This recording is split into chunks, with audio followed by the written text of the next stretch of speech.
Brazil में एक तितली के पंख फड़फड़ाने से टेक्सास में तूफान आ सकता है। सुनने में कितना अजीब लगता है ना? ये मैं नहीं कहता, पर 1972 में पब्लिश्ड साइंटिफिक रिसर्च का टाइटल है। इस दुनिया में कोई चीज छोटी नहीं होती, हर एक चीज का असर होता है, क्योंकि एवरीथिंग इज कनेक्टेड। और इस मिस्टीरियस कंसेप्ट को समझ पाना हर किसी के बस की बात नहीं। American mathematician and meteorologist Edward Lorenz, जो यूएस एयरफोर्स के लिए वेदर फोरकास्टिंग का काम करते थे, वो 1961 में एक दिन अर्थ एटमॉस्फेयर के सिमुलेशन पर काम कर रहे थे। उनके पास 12 टाइप का डेटा था, जैसे temperature, humidity, air pressure, wind direction etcetera. उन्होंने कंप्यूटर से वेदर रिपोर्ट निकाली। मशीन ने दिखाया सन्नी वेदर होगा, धूप रहेगा। वो इस सिमुलेशन को दोबारा टेस्ट करना चाहते थे, तो उन्होंने वही प्रोग्राम को रीरन करने का सोचा और टाइम बचाने के लिए बीच में से ही एक डेटा उठा के कंप्यूटर में डाल दिया, ताकि सेम रिजल्ट वापस मिल सके। लेकिन इस बार मौसम का प्रेडिक्शन कंप्यूटर ने एकदम अलग दिखाया। अब मशीन दिखा रहा था कि तूफान आने वाला है। वो चौंक गए। उनको लगा कंप्यूटर में गड़बड़ है, लेकिन कई दिनों तक सोचने के बाद उन्होंने पाया कि कंप्यूटर में डेटा इनपुट करते समय नंबर्स की वैल्यू उन्होंने 6 डेसिमल प्लेस के बदले सिर्फ 3 डेसिमल प्लेसेस तक राउंड ऑफ करके डाल दी थी। और इस छोटे से 0.001 के डिफरेंस से मौसम में इतना बड़ा बदलाव आ गया। और ऐसे ही डिस्कवरी हुई केओस थियरी की। और उस इक्वेशन को प्लॉट करने से जो फिगर बनती है वो बटरफ्लाई जैसी दिखती है, इसीलिए इसे द बटरफ्लाई इफेक्ट भी कहते हैं। इसका बेसिक कंसेप्ट ये है कि बहुत बड़े सिस्टम में कोई छोटी से छोटी चीज में भी हल्का सा बदलाव करने पर पूरा सिस्टम ही बदल जाता है। अगर आप इस वीडियो पे क्लिक नहीं करते तो आपका फ्यूचर कुछ और ही होता। आपकी लाइफ में जो सीरीज ऑफ इवेंट्स चल रही थी वो कोई और ही टाइमलाइन पे आपको ले जाती। पर अभी आपने इस वीडियो पे क्लिक कर दिया है, तो आपका ये डिसीजन आपके आने वाले हर एक डिसीजन को अफेक्ट करेगा। यही है द बटरफ्लाई इफेक्ट। कहानी है वर्ल्ड वॉर 1 की, जिसमें करीब 2 करोड़ लोगों की मौत हुई थी। वो शुरू होती है सिर्फ एक गलत टर्न से। एक गाड़ी जो रोड पे जा रही थी, उसको राइट जाना था बट लेफ्ट ले लिया। सिर्फ एक टर्न से ऐसे सीरीज ऑफ इवेंट्स हुए कि उसके चलते वर्ल्ड वॉर 1 हो गया। आपका हर एक डिसीजन मैटर करता है, क्योंकि दुनिया में हर एक चीज बेसिक लेवल पर कनेक्टेड है। एक ऐसी एनर्जी से कनेक्टेड है जिसको आप देख नहीं सकते। 28 जून 1914 को हंगरी के प्रिंस अपनी वाइफ के साथ घूमने निकले। तब उनके ड्राइवर ने एक गलत टर्न ले लिया। उस गलती से उनका एक कैफे के नजदीक से निकलना हुआ, जहाँ जाना अनप्लान्ड था। लेकिन कोइंसिडेंटली उसी वक्त उनका हेटर गैव्रिलो प्रिंसिप, जो कि पड़ोसी कंट्री सर्बिया का था, वो भी वहाँ मौजूद था। आश्चर्य की बात तो ये थी कि गैव्रिलो भी वहाँ कोई मकसद से नहीं आया था। वो तो वहाँ बस सैंडविच खाने आया था। उसने मौका देखा और प्रिंस और उनकी वाइफ को गोली मार दी, और वहीं पे उन दोनों की मौत हो गई। उसके बाद हंगरी ने सर्बिया पे इसका इल्जाम लगाया, और ऐसे करते करते कुछ कंट्रीज इस साइड और कुछ कंट्रीज उस साइड जुड़ती चली गई। और ऐसे ही शुरू हुई वर्ल्ड की सबसे भयानक लड़ाई, वर्ल्ड वॉर 1। अगर उस दिन वो ड्राइवर सही रास्ते पे जाता तो शायद उस प्रिंस की मौत ना होती, ना ही वर्ल्ड वॉर 1 होता, और ना ही इतने सारे टेक्नोलॉजिकल रिवॉल्यूशन होते। सिर्फ एक टर्न के चलते 2 करोड़ लोगों की मौत और इतने सारे टेक्नोलॉजिकल रिवॉल्यूशन, ये कोई आम बात नहीं। इसीलिए आज तक आपकी लाइफ में जो कुछ भी हुआ वो इररेलेवेंट नहीं था, वो आगे हो गई प्रोसेसेस का चेन रिएक्शन है। इस कंसेप्ट ने मेरे दिमाग को हिला के रख दिया। इसीलिए मैंने ऑर्डर करी मॉर्गन हाउसल की latest book same as ever, और उसे बहुत ही गहराई से पढ़ी और 6 ऐसे टाइमलेस लेसन सीखे जो आपकी सोच को एक अलग ही लेवल पर ले जाएंगे।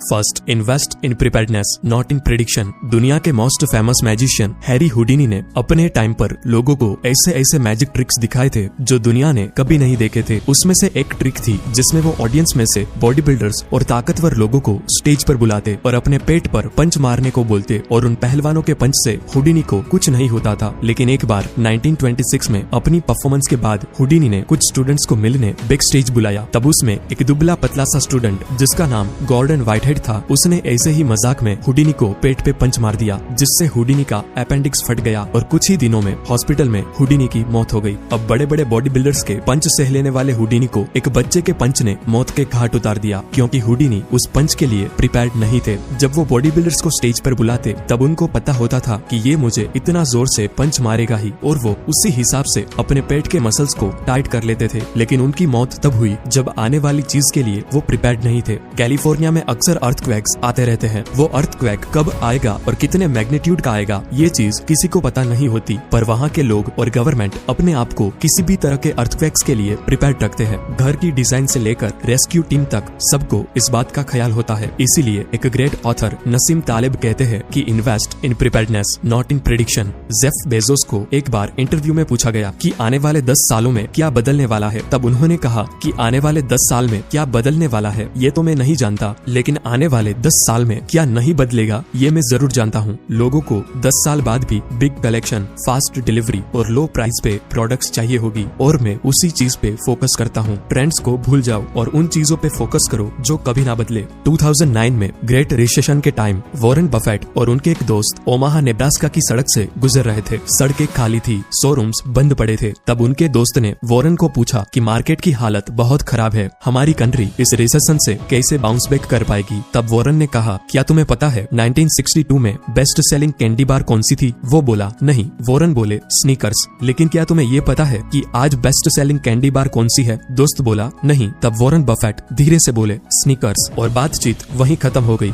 वॉरेन बफेट का मानना है कि सब बदल जाता है लेकिन कुछ चीजें नहीं बदलती। तो अपना टाइम, एनर्जी और पैसा उन चीजों में इन्वेस्ट करो जो बदले ना। इसलिए Warren Buffett Coca Cola, हाइंज ketchup और इंश्योरेंस कंपनीज में इन्वेस्ट करते हैं, क्योंकि नो मैटर 2050 में दुनिया कैसी दिखेगी, लेकिन तब भी लोग सेफ फील करना चाहेंगे, कोल्ड ड्रिंक्स पियेंगे और अपने बर्गर्स और सैंडविच पे केचप लगाएंगे। तो आप इस बदलती दुनिया में उस एलिमेंट्स पे फोकस करो जो कभी ना बदले, और उसी का एक पार्ट है storytelling. Number 2, stories are more powerful than statistics. Titanic बहुत बड़ा जहाज था और वो डूबा था, ये बात सबको पता है। लेकिन शिपिंग इंडस्ट्री में टाइटैनिक से भी कई बड़े जहाज डूबे हैं और टाइटैनिक से कई ज्यादा लोग मरे हैं। लेकिन आप सिर्फ टाइटैनिक को ही जानते हो, क्योंकि वो ही एक स्टोरी है जो लोगों को बताई गई है, इसलिए आप उनके बारे में जानते हो। सीरियन रेफ्यूजी क्राइसिस में कितने लोग मर गए वो डेटा आपको नहीं पता होगा, लेकिन एक 3 साल के बच्चे आइलान कुर्दी की ये फोटो आपने जरूर देखी होगी। इस एक फोटो ने ही उस पूरी खबर को वर्ल्ड वाइड बना दिया, जिससे कई वर्ल्ड लीडर्स एक्शन में आए और उस क्राइसिस को एड्रेस किया।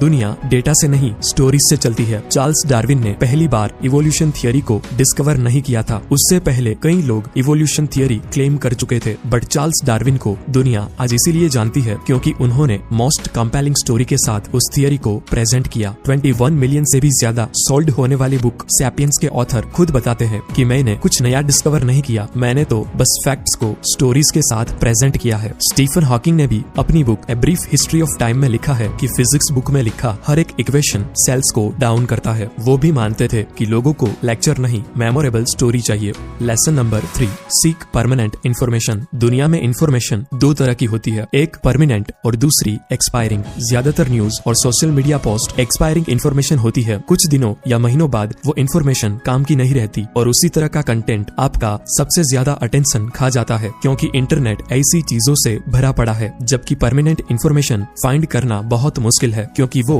इतिहास के पन्नों में छुपी है। एक्सपायरिंग इंफॉर्मेशन आपको सिर्फ ये बताती है कि क्या हुआ, लेकिन परमानेंट इंफॉर्मेशन आपको ये भी बताती है कि क्यों हुआ और कौन से ऐसे फैक्टर्स है कि ऐसी घटनाएं आगे भी होती रहेगी। लड़कियां गोल्ड डिगर होती है, ये एक अधूरी और एक्सपायरिंग इंफॉर्मेशन है, लेकिन फीमेल साइकोलॉजी को समझना एक परमानेंट इंफॉर्मेशन है। चाहे आप कितना भी इंटरनेट यूज क्यों ना कर लो, जब तक एक्सपायरिंग इंफॉर्मेशन कंज्यूम करोगे तब तक आपकी लाइफ में कोई बदलाव नहीं आएगा। तो अपना टाइम और अटेंशन ऐसे कंटेंट को दो जो आने वाले सालों में भी बदले ना। ऐसी परमानेंट इंफॉर्मेशन का खजाना मैं अपनी प्राइवेट कम्युनिटी पे शेयर करता हूँ। उसे फ्री में ट्राई करने के लिए डिस्क्रिप्शन में दी गई लिंक पर क्लिक करें और जब भी कोई कंटेंट कंज्यूम करो तब अपने आप से पूछो कि क्या आने वाले 5 साल के बाद भी ये इंफॉर्मेशन मैटर करेगी। अगर हाँ, तभी आगे देखो।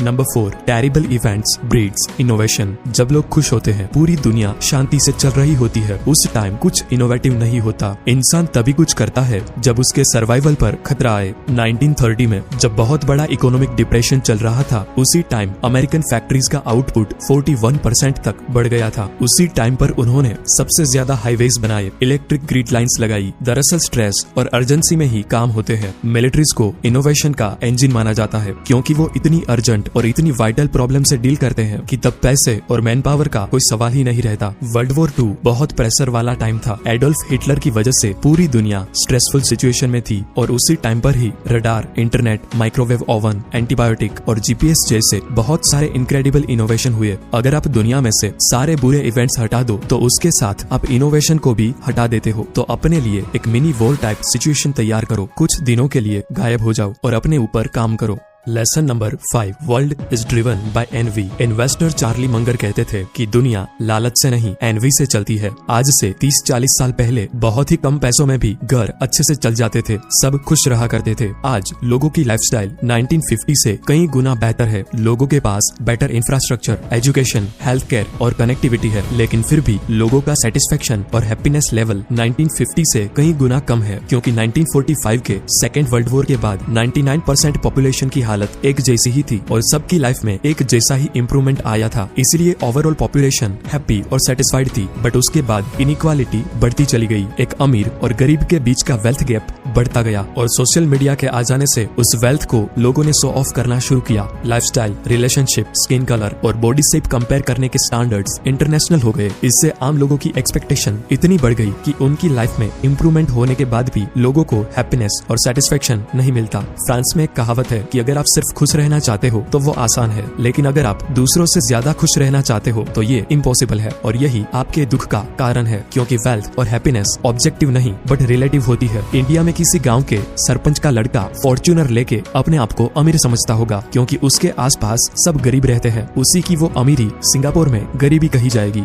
And the last lesson, number 6, never meet your heroes, otherwise you will be disappointed. John Maynard Keynes Newton के बहुत बड़े फैन थे। उन्होंने एक बार ऑक्शन में आइजैक न्यूटन के सारे ओरिजिनल पेपर्स खरीदे जो दुनिया ने कभी नहीं देखे थे। जॉन मेनार्ड न्यूटन को वर्ल्ड का सबसे स्मार्टेस्ट ह्यूमन बीइंग समझते थे और मानते थे कि न्यूटन पूरी तरह से साइंटिफिक ही होंगे। लेकिन जब उन्होंने न्यूटन के ओरिजिनल पेपर्स पढ़े तब उन्हें पता चला कि न्यूटन काले जादू और अमर रहने की जड़ी बूटी जैसी चीजों में बिलीव करते थे। अब ये चीज जॉन मेनार्ड के लिए काफी शॉकिंग थी, क्योंकि वो तो उसे ब्रिलियंट मानते थे और न्यूटन ऐसी जादुई शक्तियों में इंटरेस्टेड हो गए वैसा कभी सोचा नहीं था, जिसकी वजह से उनका दिल टूट गया। जब आप किसी इंसान के नजदीक जाते हो वैसे वैसे आपको उनकी कमियां, खामियां नजर आने लगती है। उनकी केयरफुली क्राफ्टेड पर्सनालिटी को जब आप पर्दे के पीछे से देखते हो तब परसेप्शन और रियलिटी मैच नहीं होती। लेकिन आपको एक बात समझनी चाहिए, जिनकी अच्छी आदतें दुनिया से अलग होती है उनकी बुरी आदतें भी दुनिया से अलग ही होती है। जो लोग एबनॉर्मली कोई एक चीज में मास्टर होते हैं वो दूसरी चीजों में बुद्धू होगे ही। इसलिए जिन लोगों की आप मरते दम तक रिस्पेक्ट करना चाहते हो उनसे थोड़ी दूरी बनाकर रखो,